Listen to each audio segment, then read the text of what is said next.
all the people that have gone out there against the mainstream media and said, you're going to call us racist, you're going to call us potential Timothy McVeighs, fuck you. War.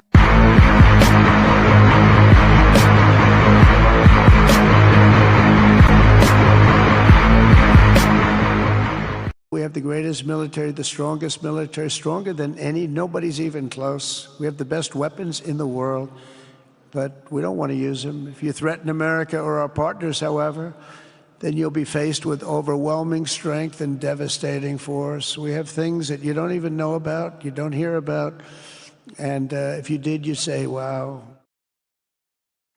In 1969, there was a Minnesota court case involving a man named Jerome Daley, who was challenging the foreclosure of his home by the bank which provided the loan to purchase it. His argument was that the mortgage contract required both parties, being he and the bank, each put up a legitimate form of property for the exchange.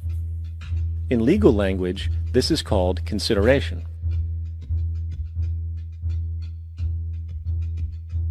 Mr. Daley explained that the money was, in fact, not the property of the bank, for it was created out of nothing as soon as the loan agreement was signed. Remember what modern money mechanics stated about loans? What they do when they make loans is to accept promissory notes in exchange for credits. Reserves are unchanged by the loan transactions, but deposit credits constitute new additions to the total deposits of the banking system. In other words, the money doesn't come out of their existing assets. The bank is simply inventing it, putting up nothing of its own, except for a theoretical liability on paper. As the court case progressed, the bank's president, Mr. Morgan, took the stand, and in the judge's personal memorandum, he recalled that the plaintiff, bank's president, admitted that, in combination with the Federal Reserve Bank, did create the money and credit upon its books by bookkeeping entry. The money and credit first came into existence when they created it. Mr. Morgan admitted that no United States law or statute existed which gave him the right to do this. A lawful consideration must exist and be tendered to support the note. The jury found that there was no lawful consideration, and I agree. He also poetically added, only God can create something of value out of nothing. And upon this revelation, the court rejected the bank's claim for foreclosure, and Daley kept his home. The implications of this court decision are immense. For every time you borrow money from a bank, whether it is a mortgage loan or a credit card charge, the money given to you is not only counterfeit, it is an illegitimate form of consideration, and hence voids the contract to repay, for the bank never had the money as property to begin with. Unfortunately, such legal realizations are suppressed and ignored, and the game of perpetual wealth transfer and perpetual debt continues. And this brings us to the ultimate question: why? There is no law, and to date, nobody has been able to show that there is a law for the average American citizen working day in and day out to pay an income tax. But We the People Foundation for Constitutional Education put a full-page ad in the USA Today on July 7th, 2000. And within the body of that ad was a $50,000 challenge for anyone that could show the law. And to me, $50,000 is a lot of money. So I went after that and did the research based on the fact that I thought, let's put this baby to bed. I'm hearing all these rumors. I'm going to kill two birds with one stone. I'll answer these people's questions that are asking me, and then I'll win this $50,000. And, based on the research that I did throughout the year 2000 and that I'm still doing, I have not found that law. I've asked Congress, we've asked a lot of people in the IRS commissioners, helpers. They can't answer, because if they answer, the American people are going to know that this whole thing is a fraud. There is no law. There is no law that requires the average American worker in the private sector to pay a direct, unapportioned tax on their labor and compensation for services. There is no law. I really expected that, of course there's a law that you can point to in the law book, the code, that requires you to file a tax return. Of course there is. Maybe I don't know what it is right then as he was speaking to me, but sure. So naively, I agreed to go off and research it and get back to him. 3.5 months later, I was at that point where I couldn't find the statute that clearly made a person liable. at least not me and most people I know. And I had no choice in my mind except to resign. I had to leave the IRS because I presented evidence that I had accumulated indicating that the agency was violating the law and violating people's rights. And I asked the agency for a response to my sincere concerns. And the answer I got was that they would not respond to my concerns and that they would provide me with the paperwork necessary to tender my resignation. You can look through the statutes and look for the law that requires you to pay. And when you do that, you can't identify a law that requires the average person in America who earns a wage and works in private business to pay an income tax. American citizens, along with the foundation, have been asking the IRS to specifically provide them with the underlying legal foundation upon which they administer and enforce the personal income tax laws in our country. At the national level, when people would attempt to contact somebody of a much higher authority, say the commissioner, same kind of thing. They would get answers that were in effect non-answers. You have to understand that an agency which will unlawfully impose a tax that doesn't exist is not going to care. If we, the people, don't know what our rights are, they're not going to tell us. If Americans just learned that the IRS was actually knowingly deceiving them, that would be enough for them to rise up and put a stop to it. 100% of what is collected is absorbed solely by interest on the federal debt. All individual income tax revenues are gone before 1 nickel is spent on the services taxpayers expect from government. People have been told, that you need this income tax system to fund government, which is absolutely ridiculous. I mean, my question is, well, if that's true, how did we fund government from 1776 to 1913? The main purpose of the income tax is not to raise revenue, but to redistribute wealth and to control society. A lot of people might say, well, gee, if there wasn't an income tax, what would happen to education? They don't understand that education is paid for the most part, out of state and local taxes, your property tax. People might say, well, how are we going to build and maintain our highways? If there's no money coming into the government, we need our highways. There is a tax on every gallon of gasoline that people buy. Proceeds from the income tax do not pay for highway construction. I believe that in both spirit and substance, our tax system has come to be un-American. Death and taxes may be inevitable, but unjust taxes are not. This small booklet includes the Constitution of the United States, the Bill of Rights, the Declaration of Independence. This is a document that every citizen should read. It's a document which freed an entire nation. This is the Internal Revenue Code, and this document and the unlawful application of this document by the Internal Revenue Service has enslaved the nation that this document attempted to free.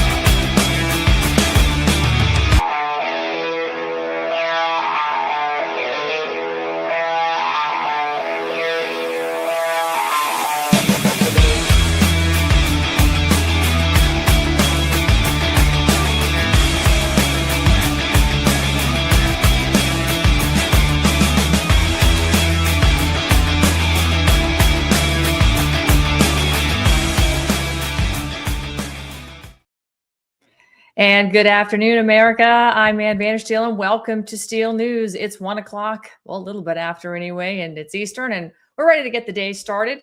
Got a great show for you today because we're going to be talking about and exposing how tyranny actually works in modern America. It doesn't come from, just at you, basically from just one direction. I think if anything we've learned from General Flynn is that fifth generation warfare is coming at us from multiple directions. Sometimes it comes with handcuffs, as some J6ers know very well. They get prison cells. We've also got government agencies that actually believe they own your children. You know, the work I'm doing around CPS with the American Made Foundation, we're really banging the drum on that. And we are writing legislation for multiple states right now at the state level to really defund CPS by raising the bar and the threshold where it makes it much more difficult for agencies to take your children. But sometimes it also comes with slogans, you know, those guilt narratives, those cultural lies, all designed to turn Americans against one another, race against race, your neighbor against neighbor, until the country forgets what we're even are, who we really are, and what we're supposed to be about. In our first segment, we're going to be talking with a gentleman that's lived the hard edge of that system. As a January 6th political prisoner, as a father whose daughter was taken by the state while he was behind bars, and as a patriot who refused to let government corruption destroy his family or his future. But the system doesn't actually survive on force alone. It survives on storytelling. It survives on the lie that America is irredeemable, that Western civilization is evil, and that families are obsolete, and that everything must be filtered through race. That's where our second segment comes in, because when lies lose their moral authority, they don't collapse from debate. They actually collapse from exposure and the mockery. And that is exactly what our second segment guest does better than almost anyone in America. Joining me now is my first guest, Tom Hammer. Tom's a husband, a father, a Christian, an entrepreneur, and an America First patriot. He survived January 6th, spending 26 and a half months in a federal prison for peacefully protesting the 2020 election, which turned into the January 6th Fedsurrection. And while incarcerated, the state of Tennessee seized his daughter, placing her into custody while her mother was jailed without due process.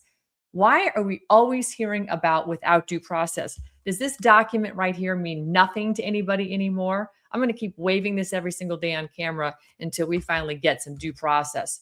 But despite receiving that presidential pardon, Tom and his family remain under attack by CPS and DHS.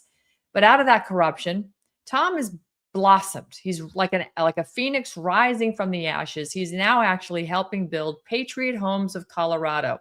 This is an affordable housing vision he calls America's Phoenix. Tom, I want to bring you on right now. It's great to have you. Thanks so much for joining me today. I know you were having a little bit of difficulty getting your camera and your audio sorted. I'm glad you dropped back, punted, and jumped on your cell phone. Sometimes that's the only way to get it done. Gut it out. Hey, brother, good to see you. Thanks, Ann. It is wonderful to be here with you. And yeah, again, I want to highlight the construction skills and not the technology skills. Yeah, no worries. Listen, technology is not everybody's strong suit, but listen, for those men that can grab a hammer and nails, God bless you. I can't do that stuff. And I'll tell you what, because of my background, that's why America is so dear to me. You know, I don't want to cut you off. I just want to jump in. You know, January 6th, you were talking about January 6th. What does it mean now? I think is a really good question to America. You can't, people want to forget about it. I even caught myself saying something similar to that the other day, but I stopped myself and I said, you know, it is now time for us to be able to deliver the message from that day. And I think that things have finally settled down and we've cleared enough of the progressiveness out of the way that we can actually reach out to people so that they can actually get a sense of we're just like them. We just happened to be there that day because we made a decision based on our feelings and beliefs, and we followed through with it. I'm no better and I'm no less than anybody else. I went ahead and was able to follow through with the decision. And there's so many people that I've talked to that were like, I was going to be there that day. And I tell them all the time, it's a blessing that you weren't, because you're right where you're supposed to be right now. Oh no, don't kid yourself. I was there. I saw everything that went down that day. I saw on the east side, because I only was on the east side of the Capitol, the peaceful protesters, but I also saw the Capitol Police holding open the doors to the rotunda. So I know exactly what went on that day. And I saw people walk up, ask questions, and then walk in with the Capitol Police, like, you know, they weren't there to stop anything. They were there to make sure that people went inside the Capitol that day. No, so I got shot with the taser and I finally saw the video. Thank you, Tommy Tatum, for always standing up and putting it out there. I finally saw one of the videos where the officer shoots the black guy next to me and he falls to the ground. But because of the clothing I'm wearing, it doesn't penetrate. I saw stuff that so my father was law enforcement. He died while I was serving this sentence. So I'm pissed at the government for that. Sure. I'm really pissed about that. I couldn't go see my father before he passed. But my heart goes out to you. I don't even know what that's like. The one thing I can say is that before he passed, he did tell me he was proud of me for standing up for what I believe in. Good. And I want every single person that sees this to know that they stand for something in this great country. And as long as you are faith-based and you have a Christian outlook on life, this is a country that you will be successful in. Now, if you come here and you want to be a jack-off, like what we've seen through the 4 years of that one administration, I refuse to pronounce his name, but that is how we end up in the situation we are now. So we go from January 6th, right, where we were all called, these millions of people were called terrorists, insurrectionists. We were the scum of the earth. And the whole time they're letting all the scum in, but they want us to be labeled that so that they can make these people the better part of society. We need them. We want them. We're going to care for them. And all they're doing is screwing up America. That's right. They don't have Christian values. Half of them don't want to be here. They're just here because they got paid to come here. And so that's the first thing in destroying this country. We stood up. You stood up with millions of other people that day. And we said, we're done with this. And look at us today. We're finally getting some traction. It's a little bit. I have a question when it comes to standing up, because we just now saw, and President Trump didn't even mention this last night, which I thought was interesting, but Dan Bongino has resigned and he's going home, presumably to, obviously his family. He said on Fox News that he missed his wife and it's been really hard on their marriage and whatnot, or hard on his wife, I think. I don't want to contextualize and suggest anything at all, that he's going home. Do you think he's quitting? Is he quitting on the government? Is he quitting on trying to fix stuff? Because he, had a brilliant podcast for many years. I know he made a lot of money and I don't begrudge that. I'm glad he was able to be so successful. But, do you think he's going back because he just couldn't beat the system? Or is he just feeling like the system was working against him? What do you think's going on there to get him to quit? Because President Trump's not quitting. He's still there. So why would Dan Bongino quit? So the game of chess is a very interesting game. And I made a post recently how Trump, he did the pardon for Tina. And there's a piece in chess called the rook. It's a really amazing piece because it allows you to jump over something and reposition to the left or the right of your opponent. And you can be in a defensive or an offensive manner.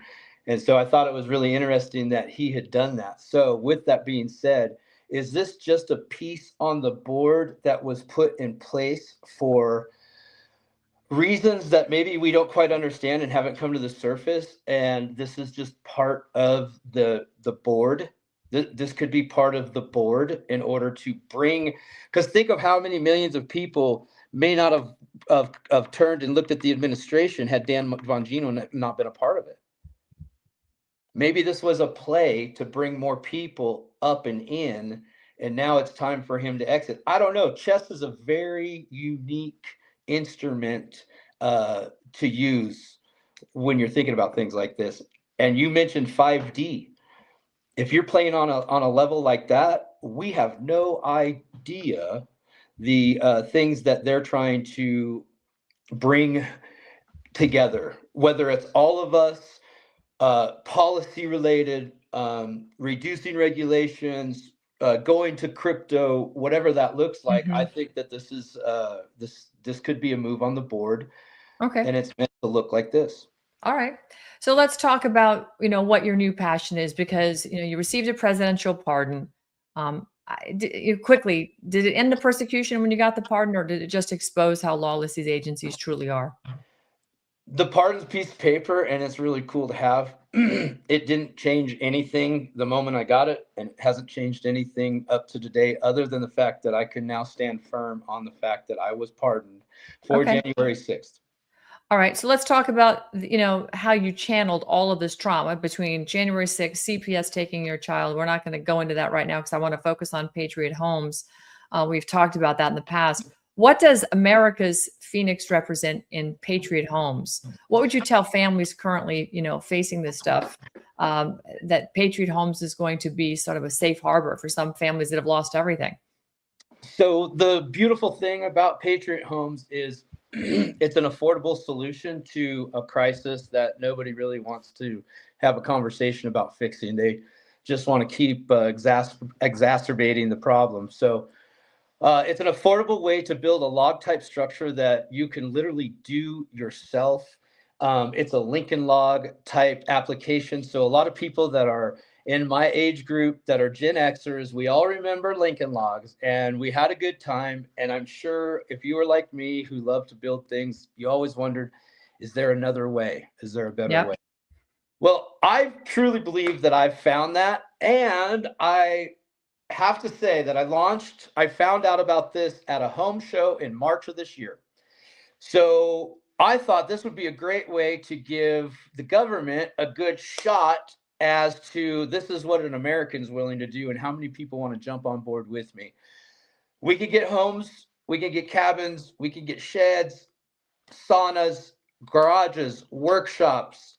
If you want to do a snow cone cut out there in Florida on the side of the road, this is a great opportunity. It is low cost.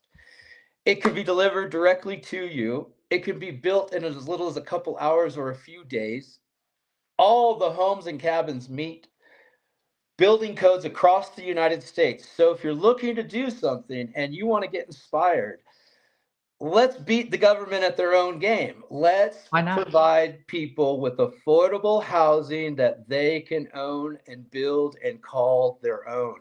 True freedom, true liberty, justice equaled out on the playing field by Patriot Homes against all the big home builders. But I'm not going against the home builders.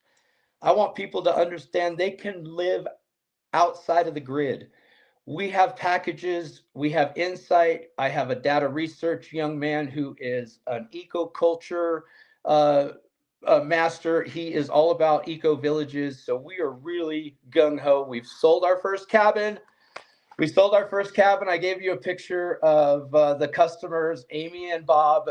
They're actually my neighbors, and well, not direct neighbors, but it's really exciting. So if you want to support anything American, Patriot Homes is one way you can do that. Also, I encourage you all to get in, follow Ann Vandersteel, and stay connected, because if you want to know what's going on today, tomorrow, this is the lady to stay in contact with. Follow her, get involved. So this is cool. I'm looking at your website right now. Sauna installs. Oh, so you can actually get saunas installed in these Patriot Homes. Do you all do that? And what are the off-grid features you bring? We have a business model that allows 6 different ways that we can work together. We can drop the kit, and it's all yours to do whatever you want with all the directions and labeling. We have a couple different things, which is dropping the kit, and we also send a container packed with the things that you need for cabinetry, tub, toilet, sinks, faucets, so on and so forth, if you don't want to buy in your own area or you're in a remote area where it has to be shipped anyways, all the way up to a hybrid model where we'll work directly with you and your GC to get the project done from start to finish. So we offer a lot of different ways to get this done. It's really, really easy. And if you're somebody that's interested, start out with a small shed, make it a little art studio for your kids. Maybe that'll be the first step to your new development for a log type cabin resort. I don't know. All right. So Tom, for the best place for people to find your home, go to patriothomescolorado.com, patriothomescolorado.com. Ladies and gentlemen, this is a patriot, somebody who went to the Capitol, has stood for our Constitution, who has weathered the political maelstrom of corruption and lack of due process in the entire J6 debacle, as we'll call it, or the Fedsurrection, more aptly is explained.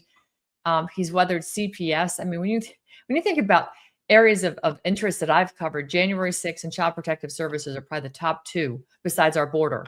And again, all of these have been heavily impacted by unelected bureaucrats running these corruptocrat, criminal, racketeering influence criminal organizations known as federal agencies, and none of them are even part of our Constitution. You can't find any of those things in this little pamphlet right here, right? This is nothing compared to the IRS Title 26 manual they're going to shove down your throat every April 15th. So, folks, if you're interested in getting some freedom, getting off grid, and doing something for yourself, I'd encourage you to check out patriothomescolorado.com. Tom Hammer, you are extraordinary. You've been punched in the gut by the federal government a few times, and you get up and you keep going. That is the true spirit and the true essence of what it means to be American. God bless you.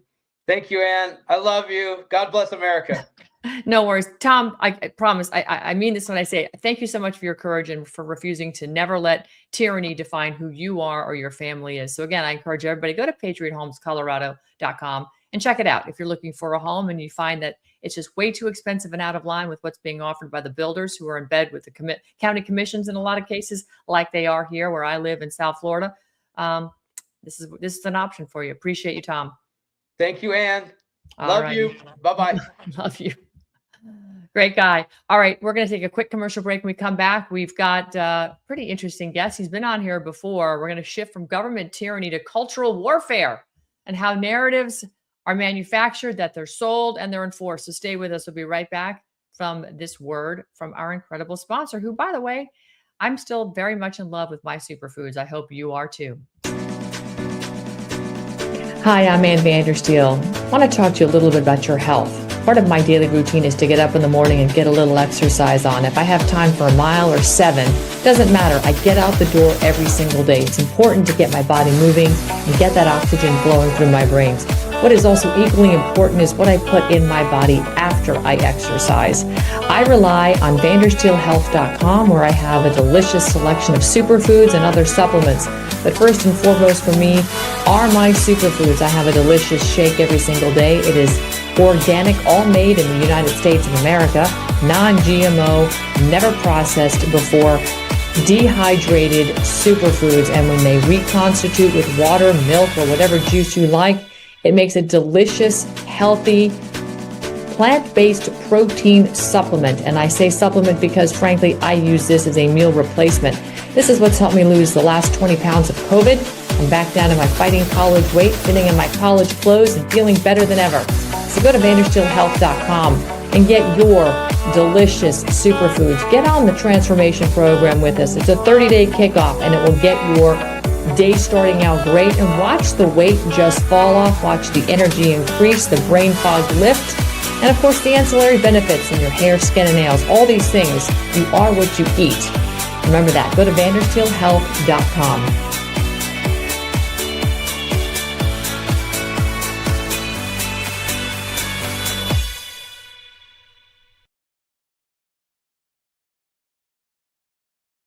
And welcome back to Steel News. My next guest understands something the left desperately hopes you'll never figure out. Cultural control only works if you take it seriously. AJ Rice is known as America's publicist, the undisputed greatest of all time, the GOAT of conservative public relations. He has spent decades inside media, politics, and publishing, watching firsthand how narratives are manufactured, weaponized, and enforced.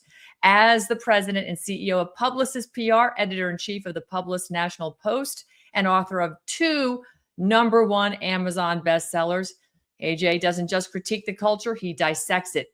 And in his new book, The White Privilege Album, AJ takes apart the racial grievance industry piece by piece. It is a massive industrial complex, the racial grievance industrial complex. This is right. He's exposing how the elites profit from division, how the least talented people in society use victimhood. You all know those professional victims, and they love to use their victimhood as currency, and how Americans are deliberately kept fighting over differences instead of uniting over what we share, our own civilization, family, humor, and freedom. This is not what we call academic theory, folks. This is how they do it. This is a field manual on how race baiting works, why cancel culture survives on fear, and why mockery paired with these facts is the fastest way to break that spell. AJ, you are the man. You are joining me now. It is great to see you. Thank you so much for being here. How have you been? It's been a hot minute since I've last laid eyes upon you. Yes. Well, look, beauty is pain. So, I've been sleeping in my Dr. Fauci chamber over here, getting into, like one of those dogs he was trying to put down. But, I tell people all the time, I'm broadcasting live from the swamp here. I'm the subterranean homesick alien down here in the sewers, which is actually cleaner than the swamp. And, I saw a story about 6 months ago about these dogs that were living inside of Chernobyl, the Chernobyl dogs. And these dogs have basically become immune to being killed, to being, they become superpowered dogs, the dogs of Chernobyl. So they're like radiation proof at this point. So that's what I've become. I'm like one of the dogs of Chernobyl, right? Well, I get a little bit of swamp water splashed in my mouthwash from time to time, but I usually am immune to all the things that whatever party, Republican, Democrat, and anyone in between tries to throw at me. So look, it's great to be back. You are right. One thing we always forget, because we got a lot to say. You got a lot to say. All of our friends do. And we love being fire-breathing dragons, bringing the drama and the facts, doing investigations, and usually coming out on the right side of history. One thing everyone always forgets is something that the Greeks taught us that a lot of us pretend isn't real, and that is that laughter is actually supposed to be part of democracy, right? The idea that you can punch upward and not get drug into the Colosseum or beheaded or fed to the lions or, dare I say, deplatformed, demonetized, shadow banned, thrown in the gulag. That's what makes our civilization different versus other civilizations. And as you know, not all civilizations are created equal. So we've inherited this tradition from the Greeks, from the Romans, and obviously Judeo-Christianity, all four of these things in a blender. And that's what makes Western culture and Western civilization different. That's why we produce Mozart, we produce Rush Limbaugh, we produce Shakespeare, we produce Ben Franklin, and Zimbabwe doesn't, right? And Right. Somalia doesn't. And Minnesota doesn't apparently either. So let me ask you this, AJ. Sorry, I'm trying to pull something up on a screen here. I apologize. I thought I had all of your images saved, but they are in the wrong format, so my computer won't pull them up. I'm reformatting them as you're talking here. But you address a lot of this hypocrisy in this book, White Privilege, and I'm showing it because I want people to see that cover. I love this. And I actually loved it because I just in case people didn't see this, I used it as our cover graphic because it's a burden to have this white privilege, apparently. And we are treated like, the gum underneath the criminal's shoe. And we're anything but the gum under the criminal's shoe. But there's a couple of chapters in here I want to talk because, first of all, if you've never read any of AJ's books, AJ, the way he writes, you don't have to actually read this book cover to cover. While it is a history lesson and he does it so artfully with humor because laughter is part of democracy, is part of free speech, and we should be able to laugh at the criminals that are still raping and pillaging our lives. But we still should have that accountability as we're laughing at them while they get accountability. First, we can laugh at the problem they created because we want to laugh because we don't want to be miserable. But then we're going to laugh at them when they get, strung up by their toenails. In this book, you break down, and as I said, you don't have to read this cover to cover. I like reading. This is almost like those books that you can keep on a coffee table and just pick up and read a chapter, because not only do you get a life lesson in history, but you get a belly laugh. And I want to talk about this one on page 141. You talk about white crackhead privilege revisited. I didn't start reading it before I knew what you. What you were going to pull. Oh, hold on. Let me get. Where's Richard Pryor at? I'm going to go free base. Well, here's the thing. That piece is actually a sequel to a piece that I wrote in The Walking Dead. Which they're both about Hunter Biden. Thank you. Right? And Ann didn't say this, but one of the reasons you can jump around in a lot of my books, and the White Privilege album is unique in the sense that it's 12 chapters, and each chapter is a month of the year. A month of the year, and that you can jump to my thunder. Like if you want to do Christmas and Kwanzaa, because I know Ann and I celebrate Kwanzaa. If you want, you jump right to chapter 12, which is December. So, well, I'll let you get back to the crackhead privilege there. I'm a big fan of the old crackhead. Well, let's talk about accountability. Hunter is roaming. Last I heard, he was in South Africa spending, taxpayer money. I don't know where the crackhead is now, but you put in this chapter here, how much blow could Abe Lincoln smuggle into the White House, inspire inside that stovepipe hat of his? Of course, we will never know because it's a ridiculous question. Maybe Hunter Biden could borrow a line, so to speak, from notorious 80s era Washington, D.C. Mayor Marion Barry. Who doesn't remember or forget? Who can forget the Marion Barry? Our favorite crackhead mayor. That's right. So you go, when caught on video buying crack cocaine, his dishonor insisted that he didn't actually smoke it. No, he just liked the way it smelled. Crack is the new potpourri, you see. I mean, That's this is right. what you.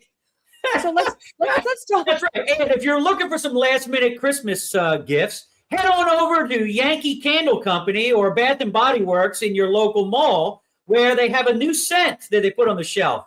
It's called White Crackhead Privilege, brought to you by Hunter Biden. You can just light the candle, get the effervescence of crack throughout your home, a little baking soda, a little water, a little Palico. Not that I know how to make it or anything. I mean, I have seen Scarface once or twice, but I will tell you, that's the scent of the season. So if you're looking for a stocking stuffer and you want to have a White Privilege album Christmas, go get yourself a crackhead candle.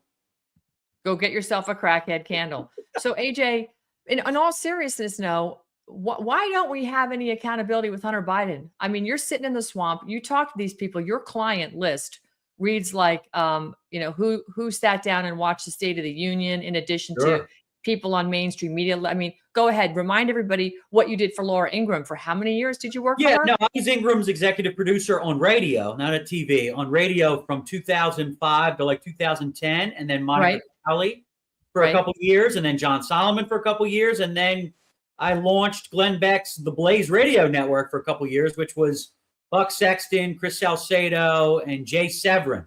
There you go. There's some of my gang, and one of which is no longer with us down there in the right hand corner there, Charlie Kirk. So yeah, I mean, look, I'm at the center of the MAGA cinematic universe here. I will tell you that there is, regardless of whether you win or not, the backslapping, protect your own, community. It's alive and well. It is, and it's almost like, are we shocked? Like, at what point does our outrage just run out of gas?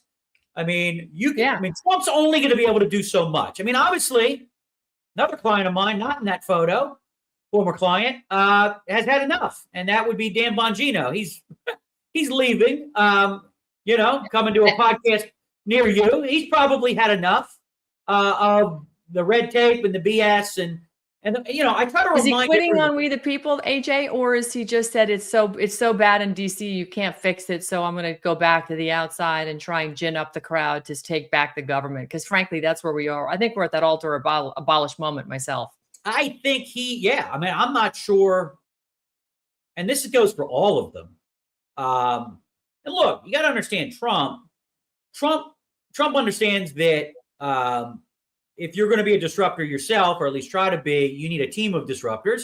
And I think he upgraded from Mike Pence with the fly on his head. The man who can't be alone in rooms with women without the door open, right? Whatever that means. Okay, whatever that means. Is he admitting something, or is he Dan with the door closed and opened? And as much as I might have dreamed of this years ago, nothing happened. Right? My point is, he basically cast a movie. Trump. He cast a movie. You can't just be a disruptor. He and look, and I'm sure this show is not a fan of all of these people. I mean, I know what your positions are on things, but you wouldn't have gotten this cast of characters had they not stolen the 2020 election, and we would have just rolled Jared and Ivankaville right into the next administration there. So, here we are. We've got, people that some of which have served in government, some of which haven't. I mean, Bobby Kennedy Jr. is a disruptor, but as I've told everyone, the problem here in D.C., and I know because I have been low man on the totem pole, and I'm now Thanos, and that is that, the middle management here, okay, are the real problem. It's the lifers, right? The middle management. the fancy kids that went to the fancy kindergarten all the way up through fancy law school, look, just what you go to the White House, just look at that Eisenhower building. Most of the people working in there probably shouldn't exist, most of those jobs. And it's not just in government. I mean, look, Joe Rogan caused a big, outcry on some things. And who rebelled at Spotify? The middle management rebelled. Chappelle does a comedy special where he's dunking on the bearded ladies. And who rebelled? The middle management. They're out in the parking lot at Netflix protesting. I mean, quite frankly, they should be, half of Netflix's lineup should be gone. I mean, we need more Chappelle and less, trans this and and all the rest of it, right? Where they're checking boxes of the DEI sushi menu. But let me just say, part of what I think the problem is, so look, this is an entertainment medium, whether you're doing comedy or drama. And sometimes I do believe this, that we think that there's some secret room somewhere with all the secrets in it, and Mulder and Scully are in there, and there's some filing cabinet underneath Ed Martin's desk, and the trap door under his desk, and in there we're going to find the zip drives and the Epstein and this and that, and and the magic bullet and all the rest of it. And the reality is, these are still the same people that couldn't run the Obamacare website when they launched it. Right. So we are stuck between this leviathan of dummies and probably, and I know you talk about this and General Flynn talks about it and many others, probably at least a handful of masterminds that want control. They want control over shows like this. They want control over what jokes are allowed to be told. They want control over who gets confirmed here or there, who gets on this court or that court, whether, charges get dismissed on Letitia James or Jack Smith or whoever the hell it is, right? And that's what we're up against. So sometimes it is daunting because you're like, man, this is a confederacy of dunces. How the hell did they pull this off, right? And some of that is throwing idiot chum in the water. So we chase it like a dog chasing a car. We'll chase this car, chase that car, right? Yeah. And some of our friends they go down rabbit holes because from time to time when our people, whether it's Jones or Flynn or you or Emerald or whoever the hell it is, you guys go down a rabbit hole, Tucker, sometimes you do find something, right? So now, because from time to time, it's like, baseball. Like, the only person that ever batted 400 was Ted Williams. That meant he got a hit 4 out of every 10 times. This is the greatest average in baseball ever. 400. It's not even 500. 400. So if you bat 400, you're great. So that part of the problem is sometimes our friends jump down holes and there ain't nothing there. And sometimes they can't come back from it. Sometimes they can. Sometimes they reset the board and they move on. So I think guys that were media people like Dan, and I know Dan, I knew Dan when no one knew it, like his first book when he was just he was waiting in the lobby at the Heritage Foundation, waiting to go up talk to Ingram on the radio. I think sometimes we think that we're going to find, the smoking gun and there's nothing there but red tape, or you get in there and you're like, oh my gosh, this is a maze. Yeah. Right. And I could spend 1,000 years down here and find nothing. So, sadly, AJ, what you're telling me is it's bleak. I mean, I don't want to say there's no hope, but to me, from where I'm sitting with Trump's Article 2 powers and the executive branch powers where the agencies fall under the executive branch, I don't know why he just doesn't literally fire everybody, just get rid of them, like scrub it all. When the government shut down, I'm going to ask you, did you miss anything? Did you even feel it, or was it just, I'm sure you felt it because traffic was down in DC, but did it really impact your life? I mean, look, you have no, and whether I'm here or in, Sheboygan, it wouldn't have impacted me. Right. What I find, so I got here in 2004. I spent 6 months on the Hill before I was going out of my mind because I was watching people show up at 10 a.m. and then go take a dump and then go check their email. I'm sorry, ladies and gentlemen. I'm from Philly. Go check their email, then wander down to the Starbucks downstairs, and we're all paying for this. That's right. I'm like, it was like I rolled around in insulation in the attic. It's welfare. It's welfare at six figures. That's what it is. So I would rather go get coffee for Ingram and walk her dog as a 24-year-old than do that. Right. And I did. Right. I got to get the hell out of here. Right. Yeah. So, but this whole place operates off of the government. And it's why you got 10 of the richest counties in the United States around DC. Mm-hmm. Even the predominantly African-American county in Maryland, PG County, Prince George's County, which is where CPAC takes place every year. It's that county, okay, where the Gaylord is. Yep. And it's big. They have the most African-American millionaires in the country in what should be a backwater of Baltimore, spilling down towards DC. So there's a lot of people making money here off of all of this. It's media, it's lobbyists for sure. And look, I throw my fishing rod in all kinds of pools to see what's going on. But no, it didn't really change much. The fact that everything shut down. The janitor at the Smithsonian that makes $125,000 a year didn't have to go to work. Imagine that. That's a good gig if you can get it. That's right. Janitor job at the Smithsonian. So that's what we're dealing with here, and that's why, like, even when Elon lifted up a few skirts there and showed all the money we were lighting on fire for, Tranny the musical in Ireland and sex changes for puppies in Brazil and all the rest of it. And we were all outraged. And we were told we were going into Fort Knox. That didn't happen. Nope. Did the Federal Reserve get the audit? They were there with the gold paint. They bought a bunch of stuff from Hobby Lobby. They were painting these gold bricks from Hobby Lobby and doing all the rest of it. So, but I will tell you this, and this was one sort of talking point, probably on this show, but not in mainstream media. Shame on the Republicans if all this was going on. This is your proof. This is proof of concept of what I'm telling you. Because I've been here 20 years now, but I've been following politics since high school. And I can tell you, shame on the Republican Party, because all this USAID nonsense and all the GAO and the government, the Government General Services Administration and all these freaking departments getting paid $100,000 a year, all these people. Yep.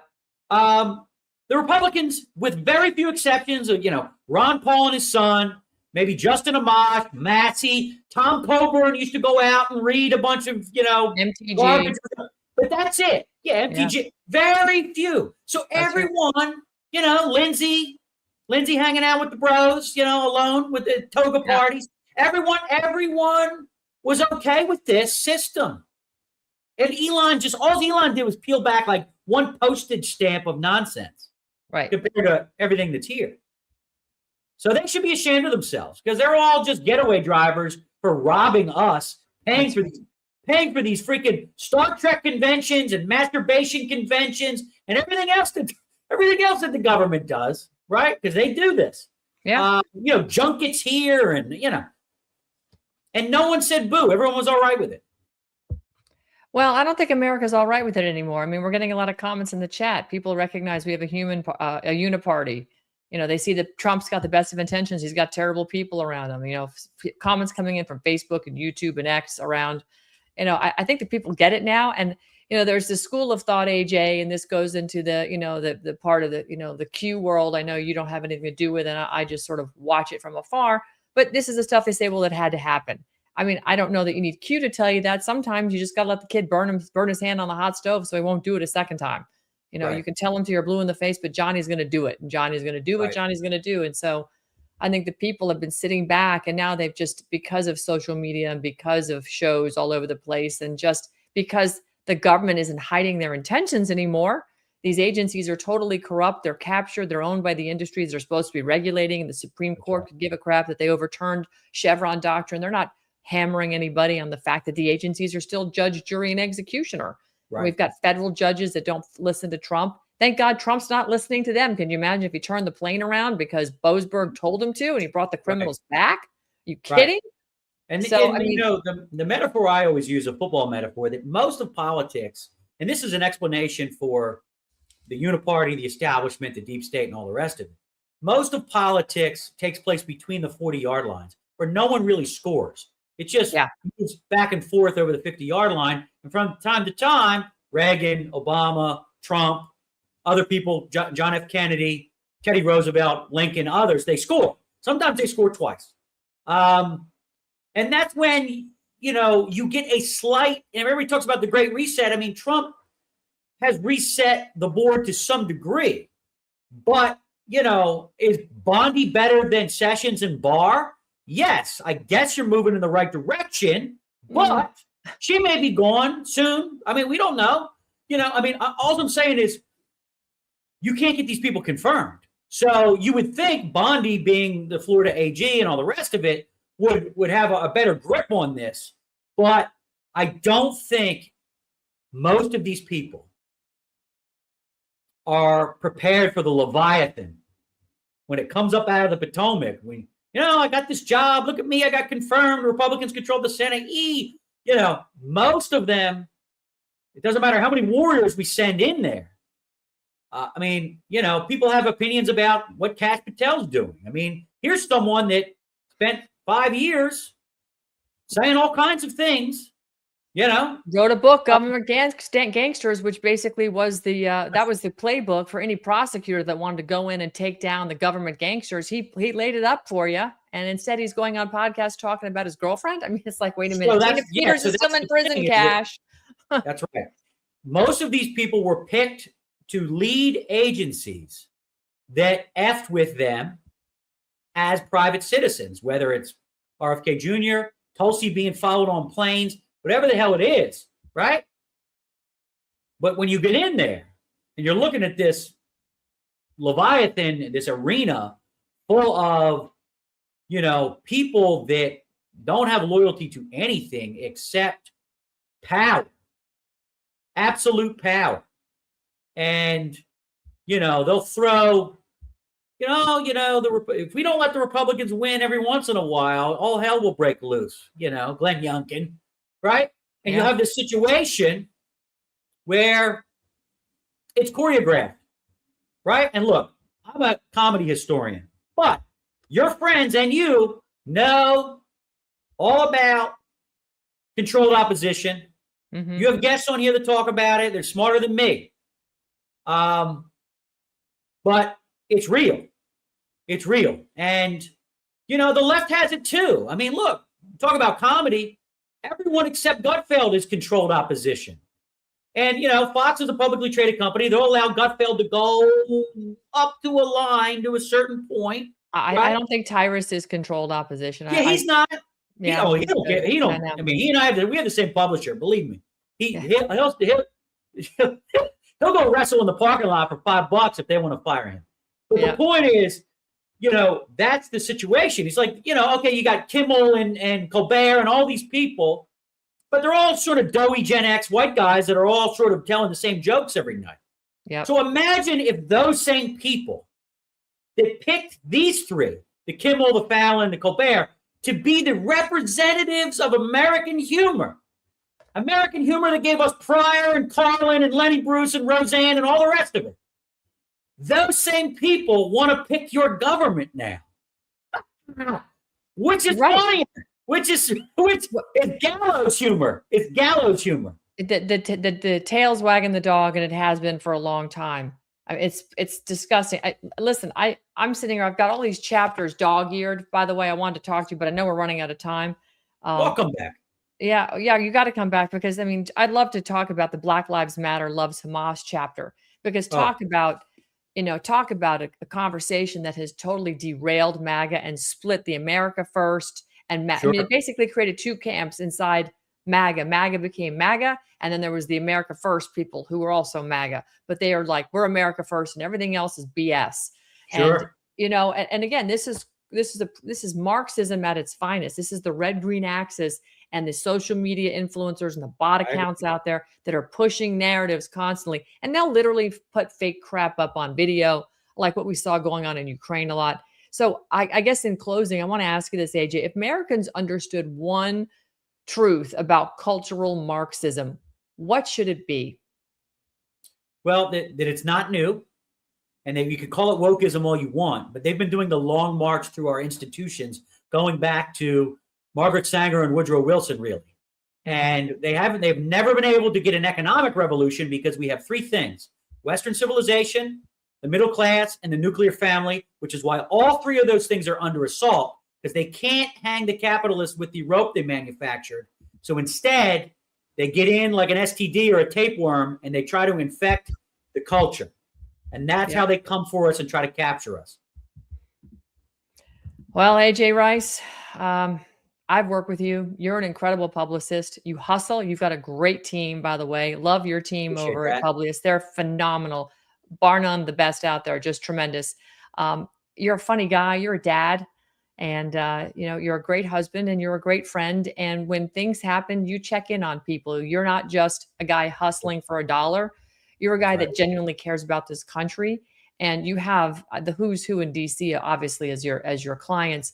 But when you put out content like this, white privilege, I encourage people to read it, because if you can't grasp what cultural Marxism is and what it's doing to our country, here's a book that'll explain it to you with humor so you can laugh out loud. But the way you write, AJ, paints a picture in people's brain. And sometimes I'm a visual learner. Sometimes I have to see it to comprehend it. And so I highly recommend White Privilege. AJ Rice, you're just extraordinary. Thank you for stopping by. Hey, satire is supposed to punch upward. Comedy is a civic duty, right? And we all have to play our part. So I appreciate it. Merry Christmas, girl. Merry Christmas to you, AJ. Thanks so much for popping in here today, and we'll catch you perhaps maybe right after the holidays. All right. Cheers. All right. Well, guys, it doesn't get much better than that. AJ Rice.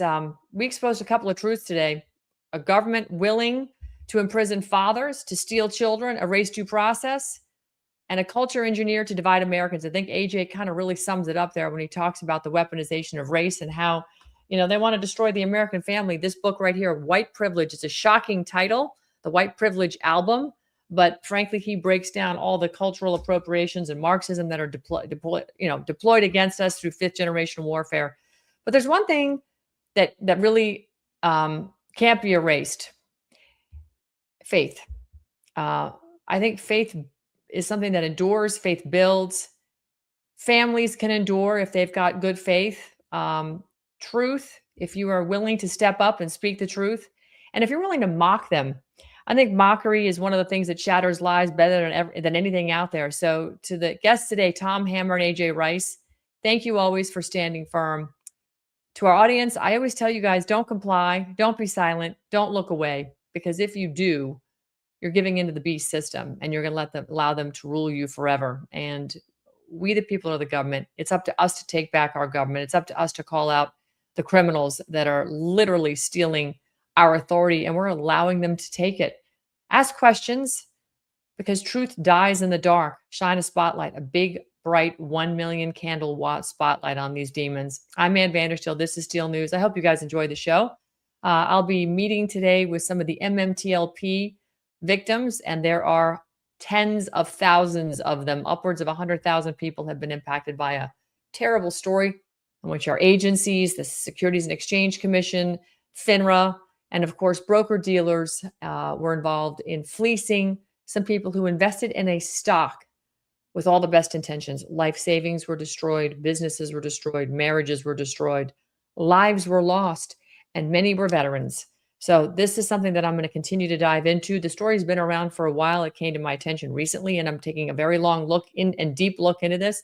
And tomorrow, you're going to start to hear some pretty explosive content coming out. I'm going to put it out in short form, like 90-second reels, to try and pump it out there. Going to need your help sharing it, because we're going to get the attention of President Trump. We already have the attention of people inside his administration.